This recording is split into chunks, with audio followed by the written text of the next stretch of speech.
आप जरा सा भी बाहर निकले समझ लो आपकी खोपड़ी उठ गई, क्योंकि सामने है खतरनाक लड़की फेरयूसा। बचपन में भोली भाली दिखने वाली फेरयूसा आखिरकार इतनी खतरनाक और जाबाज लड़की कैसे बनी। दोस्तों इस मूवी में ये सब कुछ जानने वाले हैं। और दोस्तों इस मूवी में हम खतरनाक गैंगस्टर लोगों को देखने वाले हैं जो अपनी हद पार कर चुके थे।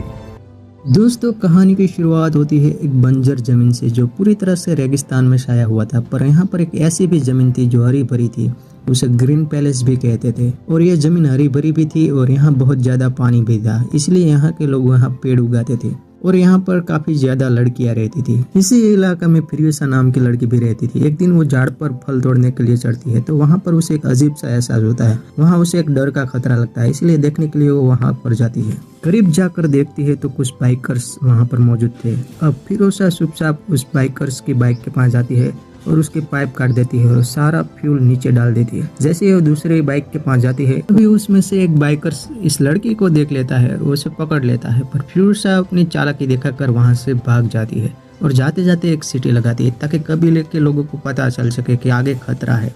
फेरयूसा उस बाइकर्स से बचकर भागने वाली थी, पर तभी एक बाइकर्स एक रस्सी के सहारे उस लड़की को नीचे गिरा देता है और उसे कैद कर लेता है। यह लोग फेरयूसा को उठाकर अपनी बाइक पर बैठा कर वहां से भाग जाते हैं। जब ये बात फेरयूसा की मॉम को पता चलती है तभी सारे कबीले के लोग उसकी मदद करने के लिए उस बाइकर लोगों के पीछे जाते हैं। तभी फेरयूसा की मॉम चलते घोड़े से एक बाइकर्स का गला काट देती है और उसकी बाइक ले लेती है। तभी इस कबीले की मुखिया वहां पर आती है और उसे कुछ बीज देती है और कहती है कि जिन लोगों ने ग्रीन प्लेस को देखा है वो वापस जाना ना चाहिए और जिंदा बच के हमारे प्लेस के बारे में किसी को ना बताए।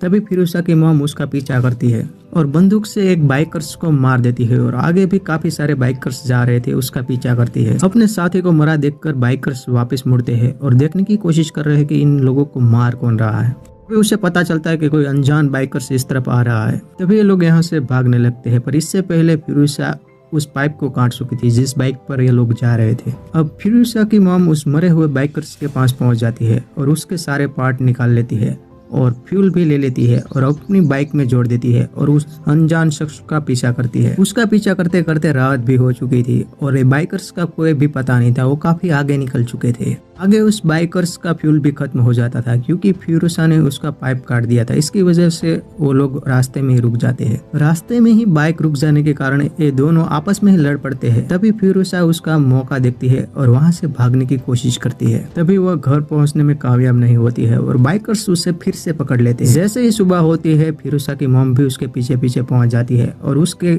इलाके तक वह पहुंच जाती है। तभी वह अपनी बंदूक से एक बाइकर्स को मार देती है, पर फेरयूसा की जान फिर भी नहीं बचा पाती। दूसरा बाइकर्स लेकर उसे वो इलाके तक पहुंच जाता है और वहां जाकर अपने लोगों को खुशखबरी देता है कि मुझे एक ऐसा आइलैंड मिला है जो ग्रीन पैलेस है और वहां पर सब कुछ हरियाली है। अब फेरयूसा जान चुकी थी कि उसके ग्रीन पैलेस को खतरा है और ये लोग वहां पर कब्जा करने वाले हैं। तभी फेरयूसा अपनी चालाकी दिखाती है और एक बाइकर्स को गले में पट्टा डालकर नीचे गिरा देती है। जो भी ग्रीन पैलेस के बारे में जानता था उन सारे बाइक को एक एक करके फेरयूसा की मॉम ने मार दिया था। तभी एक आदमी फेरयूसा को अपने लीडर के पास लेके जाते हैं और वह बताते हैं कि ये लड़की बहुत ही अनजान जगह से आई हुई है। इस गिरोह का लीडर बहुत ही शैतान और खतरनाक था, इसीलिए वो फेरू के साथ अच्छा बिहेवियर करता है और उसे अच्छी बातें बनाता है और उसे बातों में बहलाने की कोशिश करता है ताकि वो ग्रीन पैलेस के बारे में जान सके। जैसे ही रात होते हैं फेरयूसा की मॉम भी पीछा करते करते उस कैंप तक पहुंच जाती है और उस मरे हुए बाइकर्स के कपड़े पहन लेती है ताकि कोई उसे पकड़ ना पाए। फिर वो कैंप के अंदर घुस जाती है और एक एक करके बाइकर्स को मारने लगती है। वह कई सारे कैंप में जाती है पर फेरयूसा कहीं नहीं मिलती। फिर आखिरी एक कैंप में जाती है, वहाँ पर उससे फेरयूसा मिल जाती है, पर वहाँ पर एक लड़की पहले से ही मौजूद होती है। तभी फेरयूसा की मॉम उस लड़की को मारने वाली होती है, पर वो लड़की कहती है कि मैं भी यहाँ बंदी हूँ और मुझे जाने दो, मैं इन लोगों के साथ शामिल नहीं हूँ। तभी फेरयूसा की मॉम उसे जाने देती है, पर वो उसकी बहुत बड़ी गलती थी। हकीकत में उस गिरोह में शामिल वो लड़की होती है। तभी वो सबको अलर्ट कर देती है और फेरयूसा को लेकर उसकी मॉम बाइक पर भाग जाती है। इस तरफ इन लोगों को पता चल जाता है कि लड़की भाग चुकी है।